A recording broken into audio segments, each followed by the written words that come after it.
বিনা দোষত যুৱকক মৃত্যুদণ্ড দিব দেবুলালে। দেবুলালৰ সন্ত্ৰাসত সোৱন খাৱন নোহোৱা হৈছে জনতাৰ। ডিমা হাছাওত থাকিবলৈও ভয় খাইছে নিৰীহ জনতাই। দেবুলালৰ সন্ত্ৰাসত ঘৰ এৰি পলাবলগীয়া হৈছে দুৰ্ভগীয়া যুৱকে। তাৰ পাছতো চকুত ক'লা কাপোৰ বান্ধি গান্ধাৰীৰ ভূমিকাত চৰকাৰ প্ৰশাসন। এই যুৱকজনৰ নাম ৰূপঞ্জিত লাংথাচা। ফোনযোগে এই যুৱকজনকেই মৃত্যুৰ ভাবুকি প্ৰদান কৰিছিল দেবুলাল গাৰ্লুছাই। আজি পোনপ্ৰথমবাৰৰ বাবে সংবাদ মাধ্যমৰ সন্মুখত দেবুলালৰ সন্ত্ৰাসৰ কথা ক'লে ৰূপঞ্জিতে। শুনক কি হৈছিল 11 জুনৰ দুপৰীয়া।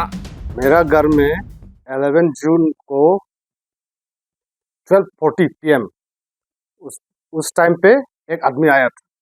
तो आदमी आके मेरा दरवाज़ा नॉक किया। नॉक करने के बाद में मैंने बुलाया, आइए। तो घर का अंदर में नहीं आया हूँ। बोला है एक आदमी बात करेगा आपसे। वो ठीक है। तो फिर फ़ोन बात किया, वो निकल गया। तो सीढ़ी तक पहुँच गया वो। तो फिर वो जाके फिर वापस आया। उसको मैं देख के थोड़ा नर्वस जैसा लगा। तो नर्वस टाइप जैसे लगा तो मैंने सोचा ये कुछ गड़बड़ है। तो मैंने बात किया फ़ोन में, CM साहब ऑटोनोमस काउंसिल का हमारा डिस्ट्रिक्ट का वो बात करेगा आपसे। तो मैंने बात किया उनसे। तो उन्होंने बोला 1 नंबर देवुलाल गार्लुसा, वो कभी उसका नाम कभी मत भूलना। और उसके बाद में वो जिसको दुश्मन सोचता है वो उसका लाइफ हिस्ट्री में कोई किसी को छोड़ता नहीं। तो मैंने वो बात, और मेरा मम्मी पापा हमको रोने भी नहीं मिलेगा, हम गायब हो जाए। স্বাভাৱিকতেই এনে ভাবুকিয়ে ভীতিগ্ৰস্ত কৰি তুলিব সকলোকে। কাৰণ দেবুলালৰ আছে এনে নৃশংসতাৰ অনেক কাহিনী। নিন্দু পূৰ্ণেন্দুৰ পৰা আৰম্ভ কৰি পুলিচ কনিষ্টবল কিংবা ট্ৰাক ড্ৰাইভাৰলৈকে বিভিন্ন হত্যাৰ গোচৰত অভিযুক্ত দেবুলাল গাৰ্লুছা। 5টাকৈ হত্যাৰ গোচৰৰ চাৰ্জশ্বিটত নাম আছে একালৰ দুৰ্ধৰ্ষ উগ্ৰপন্থী তথা বৰ্তমানৰ ডিমা হাছাওৰ মুখ্য কাৰ্যবাহী দেবুলাল গাৰ্লুছাৰ বিৰুদ্ধে। বিজেপিয়ে 2016 চনত ডিমা হাছাও দখল কৰি দেবুলালৰ হাতত গতাই দিয়াৰে পৰা এতিয়ালৈকে 17টা অপহৰণ, হত্যা বা নিৰুদ্দেশৰ ঘটনা সংঘটিত হৈছে। লক্ষণীয়ভাৱে ইয়াৰে 5টা চলিত বৰ্ষৰ মাজভাগলৈকে সংঘটিত হৈছে। ইয়াৰ পৰাই অনুমান কৰিব পাৰি ডিমা হাছাওৰ আইন শৃংখলাৰ ফুপুলাস্বৰূপ। এনে পৰিস্থিতিত দেবুলাল গাৰ্লুছাই ভাবুকি দিয়া যুৱকৰ ঘৰৰ পৰিৱেশ কেনেকুৱা হ'ব সেয়া বহলাই নকলেও চলে।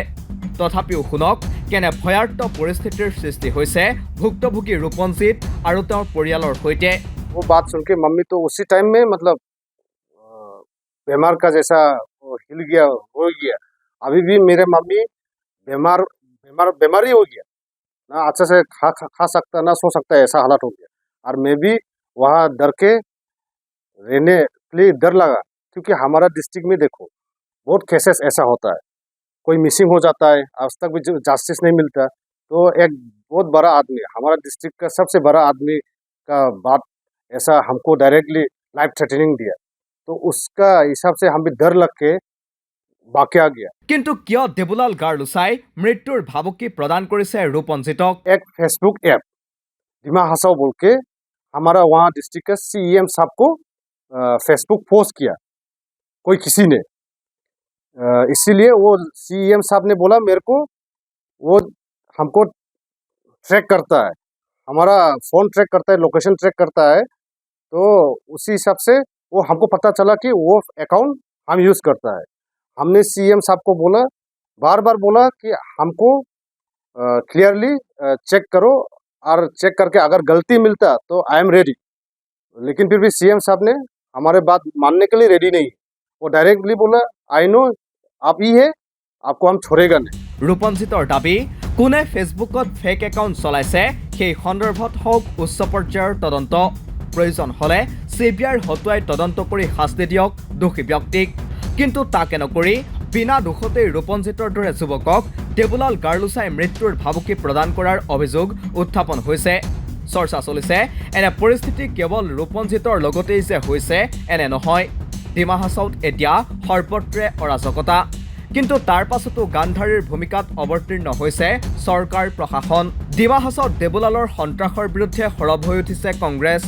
বৃহস্পতিবাৰে হাফলঙত সংবাদমেল সম্বোধন কৰি কংগ্ৰেছ সাংসদ ৰকিবুল হুছেইনৰ অভিযোগ মুখ্যমন্ত্ৰীয়ে CMক ATMৰ দৰে ব্যৱহাৰ কৰিছে।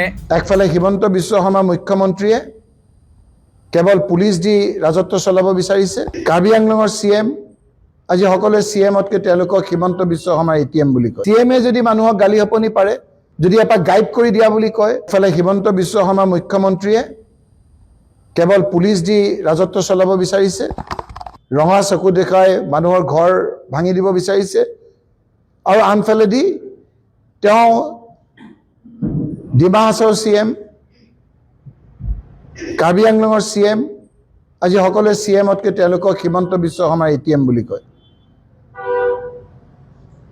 আজি আপোনালোকে দেখিছে এই জিলাখনৰ এটা সুকীয় ঐতিহ্য আছে।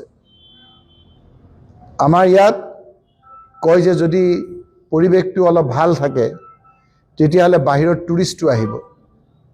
এনে যদি ভয় ভীতিৰ এটা প্ৰদৰ্শনৰ এটা পৰিৱেশ কৰি থাকে আৰু হিমন্ত বিশ্ব শৰ্মা ডাঙৰীয়াই এই কথাবিলাকত যদি হাত সাৱটি বহি থাকি নীৰৱ দৰ্শক হয়, তেতিয়া ইয়াততো ইয়াৰ মানুহবিলাকৰ অৰ্থনৈতিক অৱস্থাটো বেয়া হৈ যাব।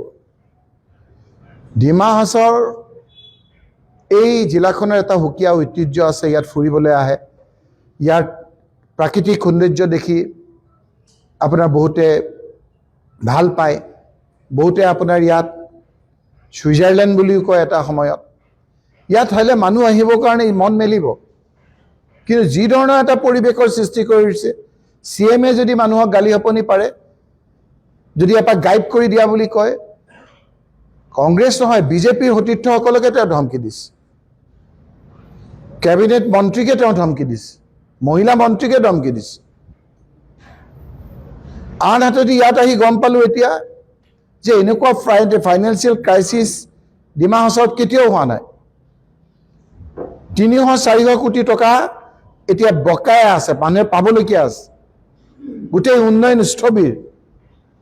আনফালে বিভিন্ন চিণ্ডিকেট, ট্ৰাকৰ পৰা লোৱা চিণ্ডিকেট, বিভিন্ন ভয়ভীতি খুৱাই চিণ্ডিকেট, এক অৰাজকতাৰ পৰিৱেশৰ সৃষ্টি হৈছে। সেইকাৰণে শান্তিপ্ৰিয় এই ডিমা হাছাওৰ ৰাইজে আজি এক খুব মৰা ভয়ংকৰ এটা পৰিৱেশত জীয়াই থাকিবলগীয়া হৈছে। সেইকাৰণে ইয়াত আদানীক 9,000 বিঘা মাটি দি দিবলৈ বিচাৰিছে। 1 বিঘা, 2 বিঘা, 3 বিঘা, 4 বিঘা নহয়। আৰু হিমন্ত বিশ্ব শৰ্মা ডাঙৰীয়াই নিজেই কৈছে যে মোৰ মন্ত্ৰিত্ব যদি যায় তেতিয়াহ'লে কি খাব।